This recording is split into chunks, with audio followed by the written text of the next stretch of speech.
Welcome back to Houston Live. Today we have a local master gardener who is known for creating beautiful tablescapes for any occasion. Yeah, and today she is back with a DIY project perfect to help celebrate this fall season. Here with more on how to create a magazine-worthy pumpkin floral arrangement, Southern Home and Farms Rhonda Kaiser. Welcome back to Houston Life, Rhonda. Thank you. It's always a pleasure to be here. When we say magazine-worthy, we're not kidding. And by the way, how many magazines have you been in now? I don't even know. I've lost track. Your stuff is beautiful. It's next level.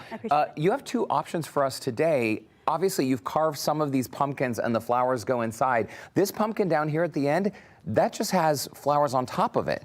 That's actually succulents. We're going to talk about that in a little bit. I want to kind of get you guys going on the floral arrangements here. But yes, that is true. This is not carved, and I will teach you more about that here shortly. It is so beautiful. Thank you. I Carving appreciate it. pumpkins. Tessa, are you an expert? So I'm really not, but I mean, just Super what do you have to easy. do in order to get this pumpkin ready for these beautiful flowers? If you can carve a jack-o'-lantern, you can do this. Okay. Okay, so all you want to do is start with a pumpkin and make sure it has a very flat base to it, right? Because you don't want it kind of wonky. So get a good sturdy base to it. Get you a liner, any sort of liner that you can get, whether it be, I use plastic liners in here.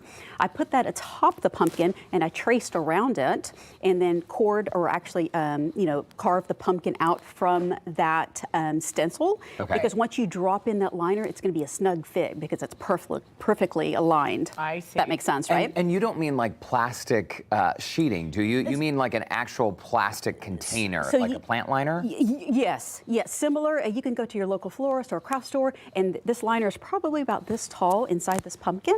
I filled it with floral foam, and I wet that foam down real heavy, poured water in there, and that becomes the decorating base inside your pumpkin that's going to hold the flowers in place. Gotcha. Okay. Makes sense? Okay. Now that makes sense. Okay. So what I love, I'm a Texas master gardener, so I love to incorporate things in the garden every season. I have some Thai basil here, so I have some flowers here for you guys that I have left the focal flowers, which are going to be the kind of stars of the show, so to speak.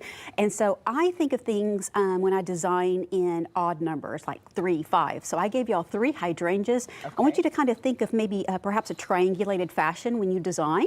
So what you do on one side, let's do on the other, and then triangulate it. And before I'm adding flowers, I mean, this is already, you've done a lot of the work for us. I started it for you just for time constraint for our segment purposes, but yes, I just added the greenery. What you had your hands on is called seeded eucalyptus. It is an absolute gorgeous greenery. I love to use it for fall. It's very drippy, very gardeny.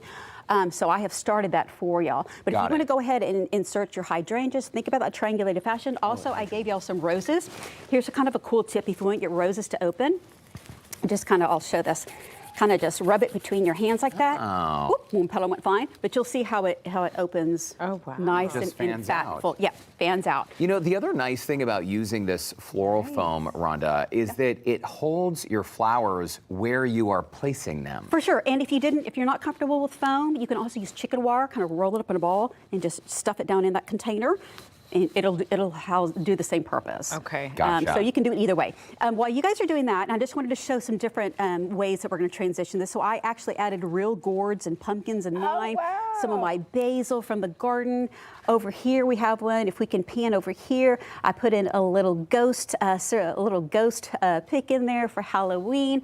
And then I also want to talk about ways that you can use pumpkins without carving them. So if we look over here, we have a pumpkin that has succulents on top. Now, how you achieve this look, I did not make this. My friends at Enchanted Gardens in Richmond made this. They're just absolutely fabulous. But they made this for me, but it's very easy to do. What you can do is spray some adhesive atop the pumpkin, and then you can see there's moss on the base of it. You just kind of push your moss down, and then you grab lots of different varieties of succulents, and you just kind of wire them together.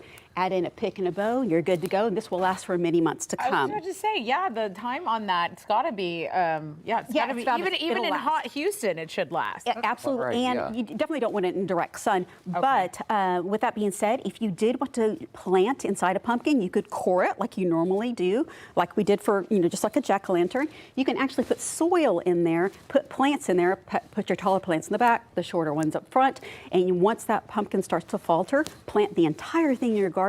And when that pumpkin goes to kind of disintegrates, it'll enrich the soil. So it's kind of another cool way to enjoy the pumpkin for a while, go plant it in the garden. And then it fertilizes. Yeah, it's absolutely Are there things that we could do to preserve these? Because again, Yes. it's cooler today, but like if someone has this outside, I can imagine it's more susceptible to rotting. So very good question. Actually, this is great for carving the pumpkin as well.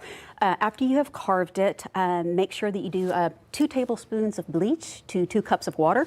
Spray that inside your pumpkin, let it dry, and then once it dries, come back with petroleum jelly and seal all the carved surfaces. And then make sure that you use a battery-operated light candle, not an actual flame, because of the petroleum jelly. But that will help the longevity of your pumpkin. And if you don't want to carve and you still want to do a floral arrangement atop your pumpkin, you could do that as well. You take a wet block of floral foam and you just kind of squish it down on that stem, and you decorate from there. You can kind of do the same thing as well. So wow, lots of different ways to use pumpkins. Yeah, well, you're a wealth of knowledge when it comes to this stuff, and you do actually have a book, right? I have a book coming out in pre-sale in January of 2025. It will be available in the fall, and it's called The Vintage Farmhouse Garden, and it's going to be all things vintage garden and how I decorate seasonally around the farm, all for outdoor entertaining. So it's basically my Instagram on steroids, so to speak. So if you follow me on Instagram, you'll enjoy it. Nice. That is really, really beautiful. Thank Congratulations on your very, very first book. And yes. as we were chatting before the show, I mean, you make it look easy. I know that gardening in general is not easy. It does take a lot of work, even these arrangements today. But if viewers, if you want to try this at home, please post your photos for us to see on clicktopins.com or by using the KPRC2 Plus app. And also, I'm the only one that handles all of my social media, so any DMs I get on Instagram or emails I get via my website, if I get them, I answer them. So please, I'd love to answer questions and help. And there so we are on our website right now, how to spruce up your home for fall with these pumpkin floral arrangements. Yeah. This would be such a beautiful gift. This would be great to bring to any dinner party or just to have in your own home. They are really, really that stunning. Truly, and we have put those step-by-step directions on our website, HoustonLife.tv. Rhonda Kaiser, thanks so much for stopping by Houston Life. Thank you so much. I appreciate it. Happy Halloween and Thanksgiving. Happy fall season, everyone. That's right.